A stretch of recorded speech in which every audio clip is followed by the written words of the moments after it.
आज वीडियो के माध्यम से हम लोग जानेंगे कि रेकरिंग डिपॉजिट जो कि बैंक या पोस्ट ऑफिस में करते हैं और एसआईपी जो कि म्यूचुअल फंड या ईटीएफ के माध्यम से जनरली करते हैं, दोनों में कौन सा इन्वेस्टर के लिए बेनिफिशियल होगा ये हम लोग जानेंगे। तो फर्स्ट ऑफ ऑल सभी इन्वेस्टर को गोल डिसाइड करना पड़ता है कि किस एम से, किस उद्देश्य से आप इन्वेस्टिंग स्टार्ट कर रहे हैं। अगर आपका होरिजन शॉर्ट पीरियड है, मीन्स आपका जो गोल है वो शॉर्ट पीरियड में ही अचीव होने के लिए है, मीन्स अगर आपको 1 साल या 2 साल के अंदर आप अपने लड़की का शादी करना है या कोई लैंड प्रॉपर्टी या हाउस प्रॉपर्टी बाई करना है, वैसे हालत में आपको बैंक में आरडी की ओर ही जाना चाहिए, क्योंकि मैच्योरिटी डेट तक होल्ड करने पर एक फिक्स्ड अमाउंट आपको मिल जाता है। परंतु आपका होरिजन जो है लॉन्ग टर्म का है, मीन्स आपका ऐसा गोल है जिसमें लार्ज अमाउंट में फंड की आवश्यकता है। फॉर एग्जाम्पल आपको अपने लड़की का शादी करना है जिसका पीरियड आपका ऐसा है कि 15 साल या 20 साल के बाद करना है, मीन्स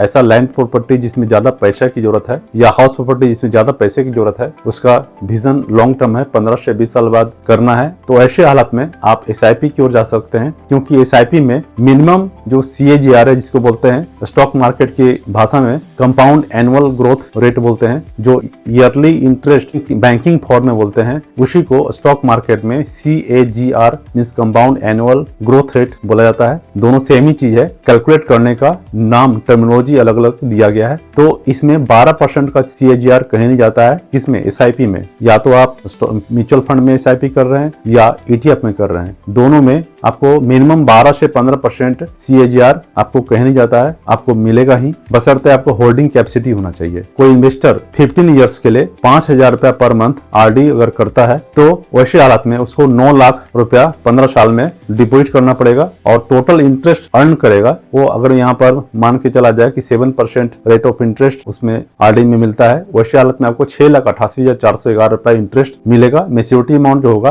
15,88,411 रुपया बनेगा। वहीं एसआईपी में अगर आप 5,000 पर मंथ करते हैं तो 9 लाख डिपॉजिट होगा और उसके बाद में आपको इनकम जो जनरेट जो होगा वो 14,82,174 रुपया 12% CAGR के रेट से मिलेगा। मींस टोटल मैच्योरिटी अमाउंट जो होगा वो 23,82,174 रुपया होगा। हालांकि अगर ये मिनिमम लेके चल रहे हैं, 12% CAGR मिनिमम लेके चल रहे हैं, हालांकि 15% से ऊपर ही मिलने का चांस है। अगर 15% अगर मान के चला जाए CAGR अगर आपको मिलता है तो 9 लाख रुपया कैपिटल के एवज में आपको 21,86,779 रुपया इनकम जनरेट होगा और उसके बाद में मैच्योरिटी अमाउंट जो मिलेगा आपको 30,86,779 रुपया। तो फर्स्ट ऑफ ऑल आपको ये डिसाइड करना है कि आपका गोल कैसा है। आपका गोल अगर शॉर्ट पीरियड का है, मीन्स 1 से 2 साल का है, तो ऐसे हालात में आप आरडी की ओर जा सकते हैं, जो कि आप पोस्ट ऑफिस में, बैंक में करा सकते हैं। अगर आपका होरिजन जो है लॉन्ग टर्म का है, मीन्स आपको लॉन्ग टर्म का है,